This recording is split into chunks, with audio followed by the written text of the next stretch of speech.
Então, hoje nós vamos falar sobre não se levante contra o conhecimento de Deus. 30 de novembro de 2025. Só falta um mês, gente, para acabar o ano. Então, nós temos que aproveitar ao máximo. Então, eu quero deixar essa reflexão com vocês essa semana.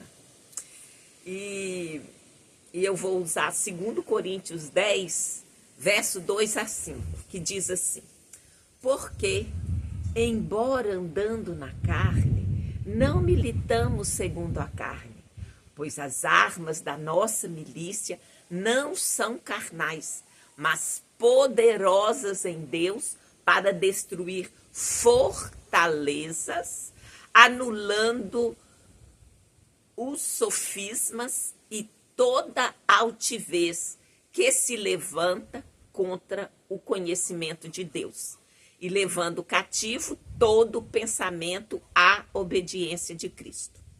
Já vou de cara pedir para você assistir o vídeo até o fim e saiba que nós podemos aprender, através da humildade, a não nos levantarmos contra o conhecimento de Deus. Vou pedir para assinar o canal, clicar no sininho até ele ficar preto, curtir a página, compartilhe esse vídeo. Quem sabe, neste exato momento, tem alguém precisando de ouvir essas palavras. E o sininho fica preto para você receber notificação dos próximos vídeos aqui do canal da Congregação Amada do Senhor. Então, vamos lá, a ver o que a gente vai ter para hoje, detalhando essa exortação. Não se levante contra o conhecimento de Deus. Por quê? Porque está na Bíblia, porque a Bíblia explica, porque a Bíblia, ela é a palavra de Deus, é a carta de amor de Deus para nós. Está escrito: nem só de pão viverá o homem, mas de toda palavra que procede da boca de Deus. Em 2 Timóteo 3,16 também está escrito: toda a escritura é divinamente inspirada, proveitosa para ensinar, para redarguir, para corrigir, para instruir em justiça. Olha, eu vou aproveitar várias observações e conceitos que o Fábio Coelho deu. Eu faço o curso de Teologia Jesuscope e ele é um dos professores. Então, eu estou aqui, vou fazer citações e algumas definições que ele fez. Estou usando o material que ele deu o curso de Teologia Jesuscope. Então, ele diz assim, porque eu estou falando que o que eu citei? Eu citei um versículo que fala sobre fortaleza, sobre sofisma, sobre altivez. E aí é necessário a gente definir esses termos para nos ajudar, né, a compreender o que o texto está falando. Então, Fábio Coelho, desculpe-me, gente, Fábio Coelho. As fortalezas são estruturas mentais erguidas e protegidas em nosso pensamento. Estruturas mentais erguidas e protegidas em nosso pensamento. São conceitos, argumentos, ideias que são equivocadas a respeito de Deus, a respeito da vida, sobre nós mesmos. Então, essas ideias, essas estruturas mentais, elas são alimentadas por nós mesmos ao longo da nossa trajetória. Essas fortalezas são pensamentos que nós possuímos, pensamentos que a gente fala que não são crucificados, que resultam em práticas e hábitos não consagrados a Deus, moldando um estilo de vida distante da vontade de Deus. E aí a gente vai usar muito a carta de Paulo aos Coríntios para prosseguir na nossa reflexão de hoje. Paulo, ele alerta que estas fortalezas podem estar presentes no interior da igreja, porque se está presente em mim ou em outra pessoa e eu vou à igreja, eu reproduzo essas fortalezas, essas estruturas mentais no meu jeito de viver. E muitas vezes, principalmente hoje em dia, se mistura ideologias com o evangelho. Ideologia, segundo a Hannah Arendt, que é a autora que eu mais gosto quando se trata de conhecer o comportamento humano, ela fala: ideologia é tudo. Ela não é uma estrutura mental que você põe na cabeça e não precisa de ter conexão com a realidade. Você crê naquilo e acabou. Você não precisa de ter comprovação.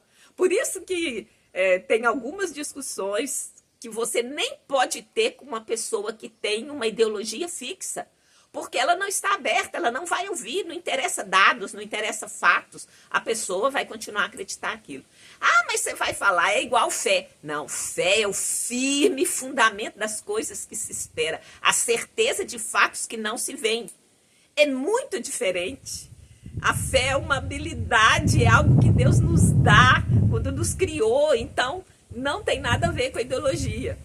Mas essas ideologias que penetram no meio da igreja, elas corrompem a fé genuína.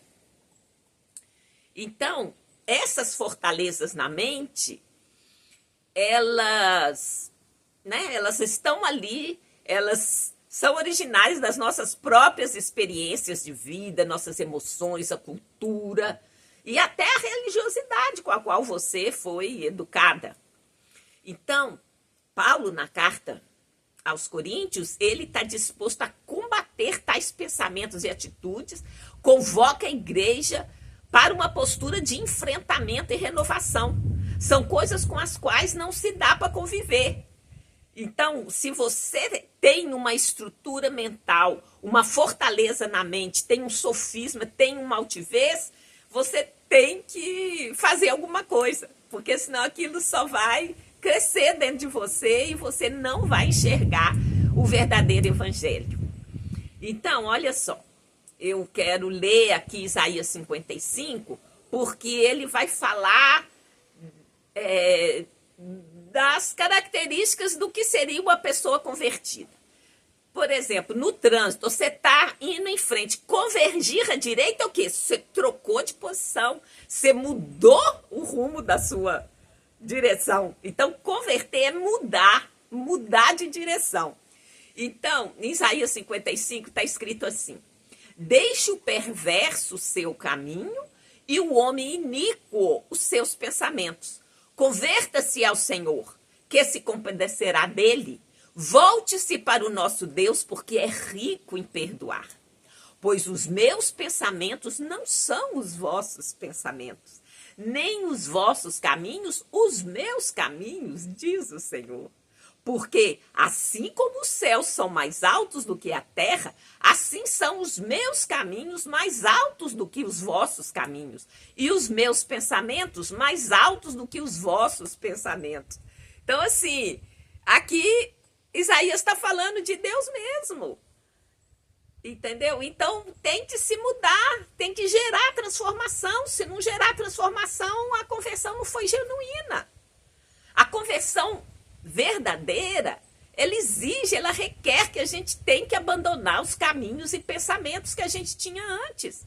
A gente tem que rejeitar toda a estrutura ideológica construída ao longo da vida, por meio das experiências pessoais, emocionais, cultura, influência religiosa.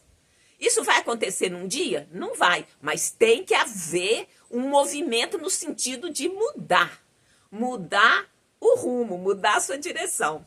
Converter-se ao Senhor implica em alinhar a mente e o coração, o seu coração, a sua mente, ao coração de Deus, aceitando o evangelho e abraçando a cruz. Não tem outra forma, sabe? Não tem. É incrível como às vezes você vê pessoa dando aquelas opiniões como se fosse a pessoa mais abalizada a falar sobre cristianismo, que nunca leu a Bíblia, nunca leu os evangelhos e são doutores. Mas vamos continuar. Converter implica em renovar a mente, abandonar as velhas formas de pensamento e agir. E é importante a gente compreender que essas fortalezas mentais contra as quais Paulo está falando, que está lutando, ela não é uma resistência pessoal assim à pessoa do apóstolo Paulo, mas é uma oposição ao evangelho, por ele ser pregado. Então não é assim uma ofensa pessoal. Aquelas estruturas mentais fazem com que a pessoa se oponha ao evangelho. Nem tanto é a pessoa. A pessoa é um instrumento, né? Então, a ideologia contrária a Deus, no caso, estava impregnada na igreja de Corinto, ela fomentava, tinha fatos práticos, entendeu? Não é assim, eu pensei, eu imaginei, não. Tinha insubmissão, tinha rebeldia, tinha imoralidade sexual. A igreja, interessante que ela não faltava nenhum dom. A igreja, se vocês lerem toda a carta de Corinto, fala que, olha, não faltava nenhum dom, mas eles eram crianças. Era o que Paulo chama de carnal, eles ainda estavam meninos na fé. Mas através dessa carta, dessas exortações que Paulo faz, a gente aprende muito, né? Então, Paulo era apenas uma testemunha. Então, você vai me perguntar, por que Paulo se empenhava tanto em combater essas fortalezas e travava uma guerra tão intensa? É porque essas estruturas mentais de pensamentos, essas fortalezas, sofismas e altivez, elas se levantam especificamente contra o conhecimento de Deus. Conhecer a Deus é alguma coisa mais profunda.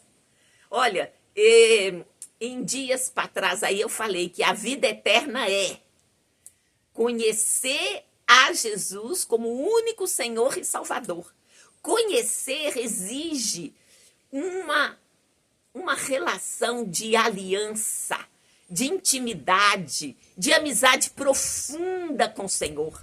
Não é assim, eu tenho um conhecido. Não, é uma amizade, é um relacionamento profundo.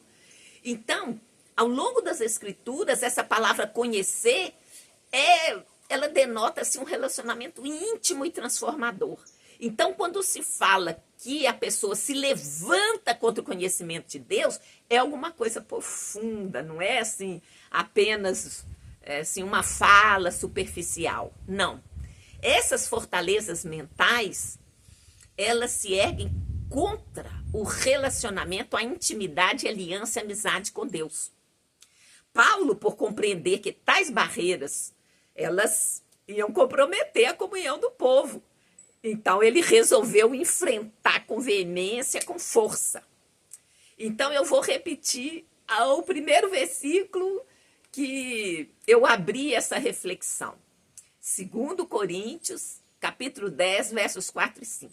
Porque as armas da nossa milícia não são carnais, e sim poderosas em Deus para destruir fortalezas, anulando nós sofismas e toda altivez que se levanta contra o conhecimento de Deus. Assim, as fortalezas, sofismas e altivez fundamentam essa resistência mental e espiritual ao conhecimento de Deus. Então, a gente falou um pouquinho sobre as fortalezas. Porque, olha só, ele fala, as armas, então se tem arma, tem luta, né? Ninguém luta sem arma.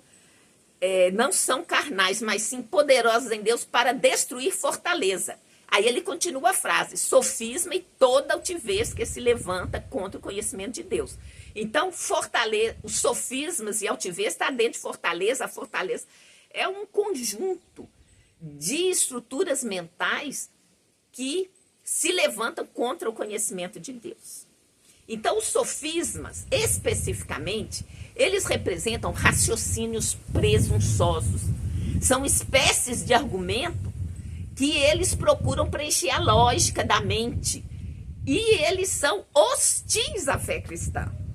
Sofismas são conceitos equivocados sobre Deus, mas são logicamente estruturados, mas profundamente rebeldes ao Senhor. Eles se baseiam na lógica do século, apresentando-se como uma aparente verdade, mas na realidade São ilusões apoiadas em ideologias humanistas e rebeldes. São contra Deus, literalmente. E ainda, assim, há uma característica principal de um sofisma, é uma mentira transvestida de verdade. Ela parece, é uma coisa sutil, é perigosamente sutil. Ao contrário de uma mentira escancarada, um sofisma se disfarça sobre o verniz da lógica, da verossimilhança. Então, é argumento muito usado desde o iluminismo, que, né, o conhecimento humano se levantou para destronar e destruir o conhecimento de Deus. Essa é uma tática muito usada. Então, há uma certa dificuldade em identificar o sofisma. É um perigo enfrentado pela igreja, porque, num certo sentido, isso são palavras minhas, que você ler a Bíblia com um viés, com uma mentalidade e uma perspectiva contrária ao conhecimento de Deus é pior do que não ler, sabe? Assim, porque é uma sutileza. Então, essa mentira transvestida de verdade, Paulo está falando, olha, isso é a fonte de muitas heregias. Muitas vezes líderes, mestres, usam o texto bíblico para propagar ideias totalmente contrárias ao verdadeiro evangelho de Deus. Isso a gente vê muito, é super comum. As pessoas nunca leram o evangelho, falam que Jesus era comunista, socialista, não sabe nada do evangelho. Entende? Então, assim, eu já fui comunista, sabe? E eu lia, eu estudava Lenin, eu era, inclusive, stalinista. Então, eu conheço, eu sempre gostei de estudar, gostei de ler, gostei de ir a fundo. Logo que eu fui apresentada ao evangelho, eu falei assim, pelo que eu conhecia do socialismo, do stalinismo, eu falei, é impossível continuar no partido, não tem como. E olha que era o partido na ilegalidade, né? Partido Comunista Brasileiro, da linha stalinista. Eu saí, eu falei, é impossível.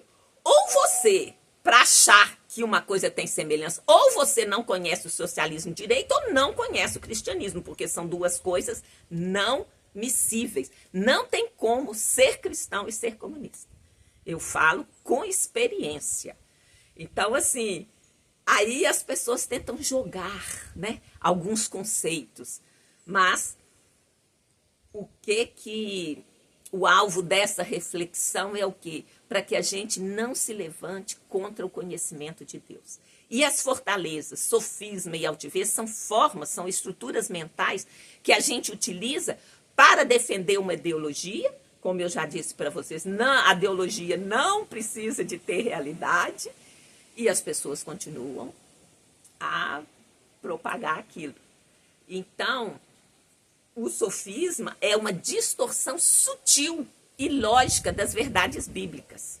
Ela cria uma resistência genuína à fé, produzindo confusão espiritual no seio da igreja. A altivez, ela está diretamente associada ao orgulho e à soberba. Mas por que isso é tratado como fortaleza? Porque se você se acha, se tem soberba, se é orgulhoso, você não tem como caber Deus, porque você vai se achar como Deus, você não vai ter humildade suficiente para reconhecer a sua limitação e a sua pequenez. Por isso que isso é um risco, assim, é uma coisa muito ruim. A gente fala que a altivez, que o orgulho, a soberba, não é assim uma fraqueza, um defeito, é um pecado mesmo, porque se você se mantiver cultivando o orgulho, cultivando a soberba, não tem como ter espaço para Deus. E olha que, num certo sentido, a gente, de natureza, se a gente deixar, a gente tende a ser, assim, meio orgulhoso mesmo, achar que a gente controla, que a gente domina as coisas, né? Então, essa soberba, Altivez, orgulho é exatamente o contrário do comportamento de Jesus. Jesus foi humilde. Ele se sujeitou. Gente, quando eu leio João, que fala que os soldados rasos esbofetearam Jesus, não tem uma vez que eu não choro, que eu fico pensando, não é possível, o Rei dos Reis se humilhou, se sujeitou à morte de cruz, uma morte terrível. E soldado raso batendo nele. Meu Deus, isso é humildade. Quem vai falar que Jesus não foi humilde, sabe? Então, assim, essa associação da altivez com orgulho e soberba é o oposto.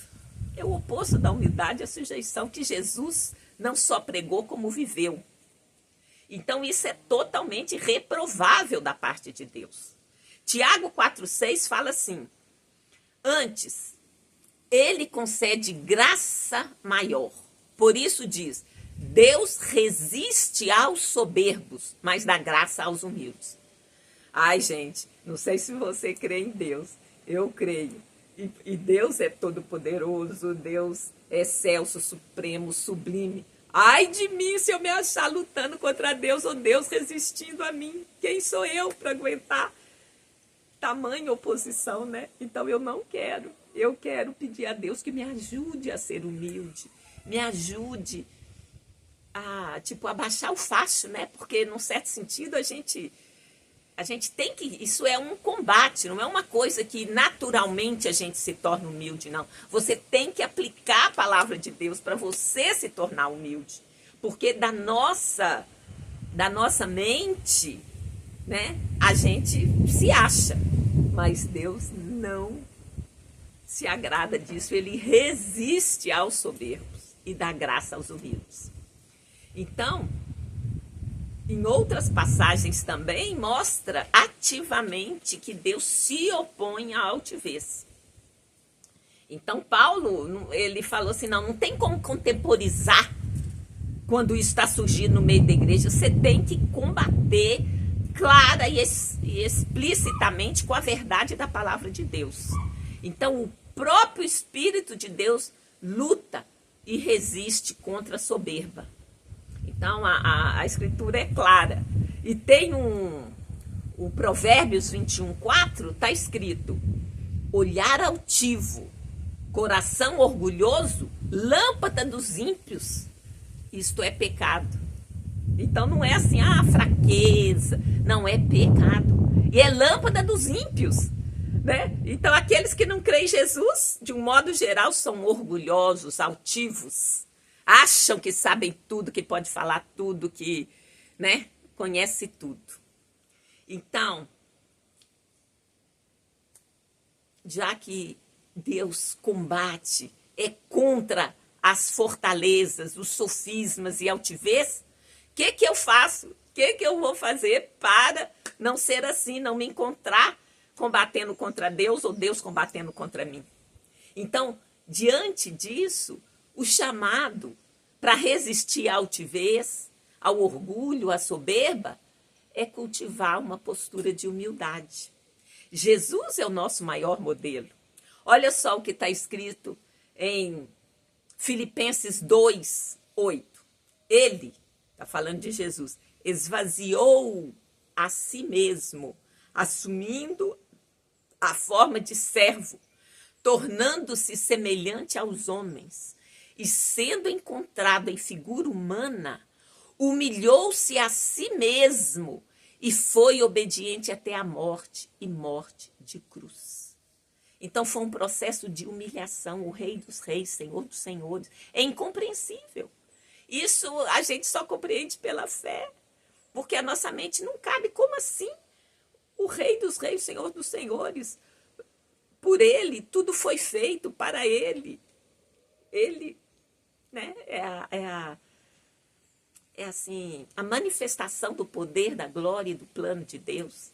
Então, assim, mas a própria palavra fala, por causa desse humilhar, desse se sujeitar, ele recebeu o nome que está acima de todo nome. E aí até Paulo exorta a gente a falar assim, tem de vós o mesmo sentimento que houve também em Cristo Jesus. Ele se humilhou. Então, isso também não é automático. Olha, o Senhor também, em Mateus 11, 29, está escrito, aprendam de mim, porque sou manso e humilde de coração, e acharão descanso para as vossas almas. Então é possível aprender. Se eu vejo, há momentos que a gente olha assim e fala, puxa vida, aqui eu fui soberba, aqui eu fui orgulhosa, meu Deus, me ajuda a me humilhar, a me abater. Mas Jesus mesmo está falando que é possível aprender, aprendam de mim, porque eu sou manso e humilde de coração. E acharão descanso para as vossas almas. Então, assim, a gente depende do Senhor. E essa atitude de humildade, ela é muito importante, porque só com ela a gente vai até Jesus. Se a gente está na posição de altivez, de soberba, com sofisma, estruturas mentais, não há espaço para Deus. E, tipo assim, se a gente for olhar a história, não só a história humana, a história humana mostrada na Bíblia e fora da Bíblia, é cheio de casos de soberba, daqueles que se achavam o máximo dos máximos. A gente tem várias referências, mas vou lembrar aqui só de Gênesis 10, que vai falar da construção da Torre de Babel, porque as pessoas queriam ser famosas, queriam fazer seu nome conhecido diante de Deus. Então a Torre de Babel, ela era um símbolo do orgulho e da tentativa de ser maior do que Deus. Então, a origem disso são fortalezas na mente. Isso existe desde os primórdios da humanidade, e é isso que Paulo se dispõe a lutar. E essas fortalezas, sofismas, altivez, elas continuam presentes na nossa sociedade hoje. Então, como é que a humildade vai se manifestar? É nas nossas atitudes. Então, eu listei algumas atitudes aqui. Na verdade, eu estou aproveitando o ensino do Fábio Coelho. Tem que haver um temor genuíno ao Senhor. O Salomão falou, o princípio da sabedoria é o temor a Deus. Eu não sei se vocês já leram o livro de Eclesiastes. Salomão procura todas as formas. Eles falam, o primeiro existencialista, né? Procurou encontrar respostas em construir, em música, em mulheres, em várias coisas ele procurou e falou, tudo isso é vaidade, vaidade, pá, pá, pá, o livro inteirinho. Aí ele fala assim, mas o princípio da sabedoria é o temor do Senhor. Então, não adianta você viver como se não fizesse diferença, porque há diferença, porque Deus, ele tem um plano, um projeto para a sua vida, para a minha vida. E se você lutar contra ele, você pode, com sinceridade, falar, Senhor, eu não sei nada disso, mas se isso é verdade, me mostra. Então tem um desafio que você pode fazer para Deus, mas só desafia se você tem um pouquinho de humildade. Quando a pessoa tem zero de humildade, ela nem consegue desafiar Deus para pedir a Deus, me mostra então se isso é verdade. A pessoa, ela não há espaço para a pessoa admitir a possibilidade de Deus estar certo. Então é necessário haver uma sujeição à lei divina e à Escritura. Olha, eu pus aqui algumas Bíblias, sabe? Eu gosto de estudar, eu gosto de ler, não tem só de enfeite, não. Todas elas, tem Bíblia hebraica, Bíblia em outras línguas, eu gosto de estudar. Não é para enfeitar, é porque é importante a gente se expor à palavra, só assim a gente vai conhecer. E a vida eterna é essa, que te conheçam a ti. Então, esse processo de se expor à palavra de Deus é algo, assim, fundamental nesse caminhar, para você conseguir virar de direção e seguir a direção de Deus, é importante você se expor à palavra. E para você conseguir não se levantar contra o conhecimento de Deus, você tem que se expor a esse conhecimento e combater essas estruturas mentais, porque ela está presente em mim, está presente no ser humano. Você tem que reconhecer que esta é uma característica que não agrada a Deus, que além do mais só vai te fazer mal também. Então, você tem que ter esse coração aberto para ser ensinável, se submeter à soberania de Deus em todas as circunstâncias, prestar contas à comunidade, ter compromisso com o coletivo, porque Deus não nos criou isolado, criou o homem e mulher e falou para multiplicar, crescer. Então, nós fomos criados para viver, para nos relacionarmos com comunidade. Então, é importante, ninguém consegue nada sozinho.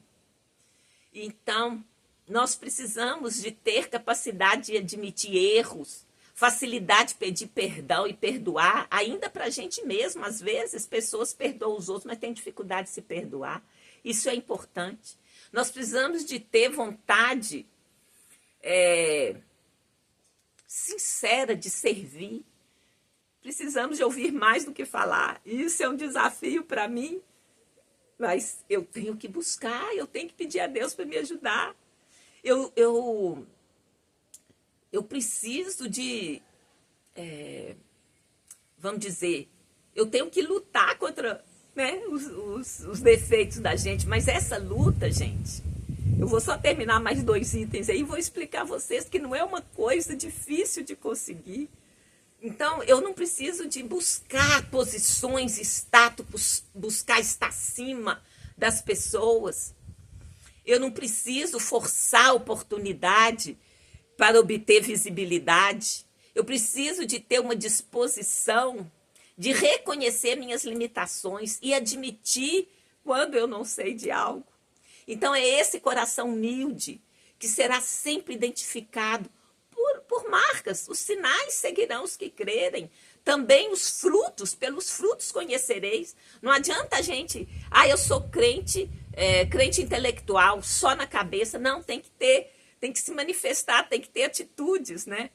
Então, esse coração humilde ele está totalmente em contraste com essas atitudes de orgulho, de altivez, que barra a verdadeira comunhão com Deus e com a comunidade de fé. Então, assim, e como que a gente consegue isso? Não é na nossa força, gente. É o poder do Evangelho, através do Espírito Santo de Deus. Ele que vai nos conduzir a ter essas atitudes. Não é na força do nosso braço. Quando a gente aceita Jesus, todos nós somos seres espirituais. Mas quando eu aceito Jesus como Senhor e Salvador, o Espírito Santo de Deus recria o meu espírito. E aí eu vou ler a Bíblia, mas com o Espírito Santo vai me inspirar, vai me ensinar, vai me mostrar. Então, só a pregação do Evangelho é capaz de romper as fortalezas, o sofisma, a altivez e tirar cada um da cegueira. E em Romanos 1,16 está escrito: o Evangelho é poder de Deus para a salvação de todo aquele que crê. Então, a pregação do Evangelho, por sua natureza, confronta e ofende a mentalidade humana. Desmascara toda mentira promovida por Satanás, que é o pai da mentira. Somente a verdade pode combater e destruir a mentira. E o Evangelho é essa verdade. É a expressão máxima da sabedoria e do poder de Deus. No Evangelho se manifesta de modo pleno a pessoa de Cristo, o qual é a própria sabedoria e o poder divino. Então, vamos já concluir, até passei um pouquinho hoje, né? Que a nossa oração seja por uma mente iluminada pelos pensamentos do Senhor e por um coração profundamente ferido pelo seu conhecimento e caminhos. Que o Espírito de Cristo, o Espírito da profecia, desça sobre cada um de nós, sobre mim, sobre você, ampliando nossa visão e conhecimento do Senhor Jesus, para podermos nos erguer como testemunhas fiéis do Evangelho. O que Evangelho é esse? O Evangelho da verdade. em meio a este mundo tenebroso, enfrentando o reino das trevas. Somente assim nós seremos capazes de triunfar sobre as fortalezas da mente. Que o que ela produz? Produz fruto de um evangelho falso que tem sido propagado por falsos profetas, mestres, lobos no meio dos cordeiros. Mas nós estamos aqui e eu, quanto a mim, eu vou prosseguir, eu vou seguir a verdade revelada na palavra de Deus. Que Deus nos conceda graça, discernimento e força para perseverar. Que o Senhor abençoe e conduza cada um a um profundo conhecimento da verdade. Que possa nos tornar instrumentos úteis nas mãos do Senhor para a destruição dessas fortalezas mentais, para a edificação de uma igreja plenamente submissa à vontade do Senhor. Que Deus te abençoe, abençoe cada um de você. Tenha uma ótima semana no nome santo de Jesus, o Messias de Israel. E muito obrigada a você que chegou até aqui. Beijo no coração.